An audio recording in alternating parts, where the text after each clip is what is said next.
Rebalans, kao što reče gospodin Durković, je rebalans, nije nešto balansirano i mi moramo da izvršimo rebalans, da dovedemo to u balans. Veoma jednostavno. Zašto dolazi do rebalansa koji nije popularan? Opet je poznata stvar. Zbog mera štednje koje su od nivoa Republike prenešene na nivo grada, mora da trpe i opštine i gradske opštine, u kojoj meri je to korektno raspoređeno, opet ostaje za neka druga možda, za neke druge možda analize, ali u svakom slučaju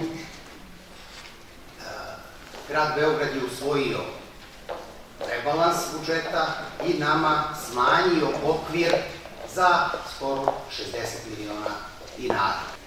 Radna grupa, predsjednik, lično znam, predsjednik Skupštine Srbije, Nebojša Stefanović, je formirao radnu grupu za promenu 4 zakona, ključna zakona, zakon o imovini, zakon o lokalnoj samoupravi, zakon o glavnom gradu i zakon o planiranju i izgradnji, da sam dobro rekao. Dakle, formirao radnu grupu i veoma će brzo doći na dnevni red promene ovih zakona. To će biti osnov da se istinska decentralizacija izvrši. Evo, to ja javno kažem. A ovo što sada imamo je maksimalno što možemo u skladu sa zakonskim ograničenjima koje imamo. Ja ne mogu da kažem da je ovo dovoljno, ali je bolje nego što je bilo. Učesti doneti i da ćemo mi biti prednjačiti u negde u razvoju i nekih drugih usluga socijalne zaštite osim domaćice. Hvala. Zahvaljujem se. Da li se još neko javlja za reč? Zatvaram raspravu. Ko je za?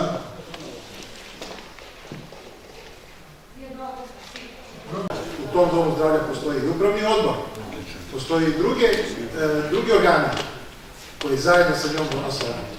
Tako da ja smatram da ništa konkretno niste rekli, išli ste nekako, tako da kažem, niste vjerojatno takav čovjek, puni emocije. Tako da smatram da ovaj izveštaj treba da se usvoji i da se jednostavno da domu zdravlja i direktora i podrška. Na početku vašeg današnjeg izlaganja ste predložili da to ne bude izveštaj. Pa zanima me vaše mišljenje na kraju, da li mi to treba da usvojimo ili da ne usvojimo. To je jedno pitanje. A druga stvar, da, emotivno, tačno reagujem, emotivno živim na Labudovom brdu, lečim se u tom domu zdravlja, kao i moje komšije. Veliki broj komšija sa Labudovog brda, Petlovog brda, Kijeva, Vidikovca. Gospodine predsjedniče, uvažene kolege, pa naravno da sam na početku predložio nešto što je normalno i što je po zakonu i što je logično. Međutim, ako radimo na ovaj način, ja ne mogu da dozvolim da se koristi nešto u neke kampanjske svrhe. Iskreno želim da kažem da upravo za dom zdravlja na Labudovom brdu ta žena je, opet kažem, učinila najviše da se taj problem stavi i u medije i da se sazna za taj problem i radila na lokacijskoj dozvoli gde bi trebali da dobijemo jedan savremeni dom zdravlja i najbolje uslove za sve građane sa Labudovog brda, Petlovog brda i okoline, koji se leče, i Vidikovci koji se leče. Vas je, gospodine Roga, neko ubedio da će da budu izbori. Laže vaš čeda. Ja vam to kažem. Nema kampanje, nema izbora. Zašto neko nije napravo izveštaj Ministarstva unutrašnjih poslova Rakovice? Imamo odličnu saradnju. Nagrađujemo svakog meseca najboljeg policajca, najboljeg vatrogasca. Bez obzira što su to mala sredstva, 15.000. Ali to je simbolični jedan odnos prema zajednici gde živimo, iako nemamo nadležnosti nad njima. Koga su to naprednjaci smenili, direktor Doma kulture, evo ga, iz SPS-a, da li je neko pokrenuo nekad neku priču, kako saradnju bila nemamo, izvanrednu saradnju, nikakav problem nemamo. Centar za socijalni rad, nikakav problem nemamo, ali tamo gde imamo problem, mi ćemo da ga iznesemo. A problem je, gospodine Rogan, a očigledno pošto ste uzeli direktorku a ne znam da li je ona prisutna ovde, u zaštitu, ja vidim da su to politički motivi. Mora da je ona negde bliska LDP. Ali vidite da ja i to ne znam. I ne interesuje me. A šta me interesuje, a svedoci su tu, da nije tu Đaković tu, možda je bio Glišić na sastanku, da, bila je Svetlana Marčetić na sastanku štaba za vanredne situacije. Republički, gradski, svi organi, puna sala. Javlja se direktorka za dopunu dnevnog reda, zatvaranje doma zdravlja na Labudom brdu. Niti se pre toga konsultovala sa nama i da vidimo šta da radimo. 40.000 kartona ciča zima. Ima ona rešenje na VMC na Karaburgu da građane šalje. Ali šta je ovde, Darko, rešenje? Rešenje je Zakon o pravima pacijenata, koji je usvojen i stupio na snagu 30.5.2013. godine. I mi, pazite šta kaže sada zakon, to što kažete nema pravo.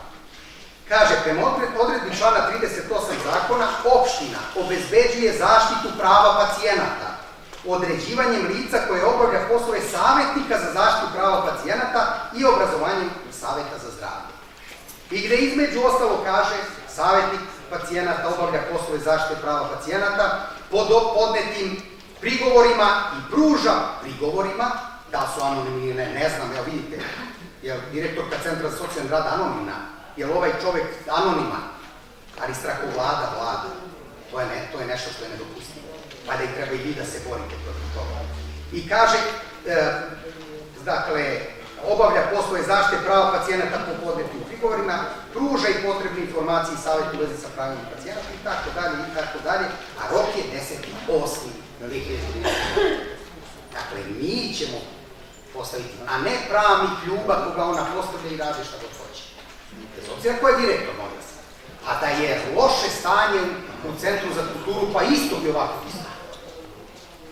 Iako nemamo nadležnosti. Ali nadam se da nam je interes građana Rakovice. Stoga imamo valjda pravo da tražimo izveštaje i da ih kritički sagledamo.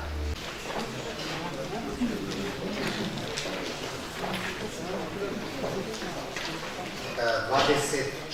aprila meni upućen dopis pokreta Dveri sa zahtevom da se raspravlja i da eventualno donese deklaracija opština Rakovica bez genetski modifikovanih organizama. Grad Beograd je doneo ovakvu deklaraciju na sednici od 30.5. Nekoliko gradskih opština je takođe uradila.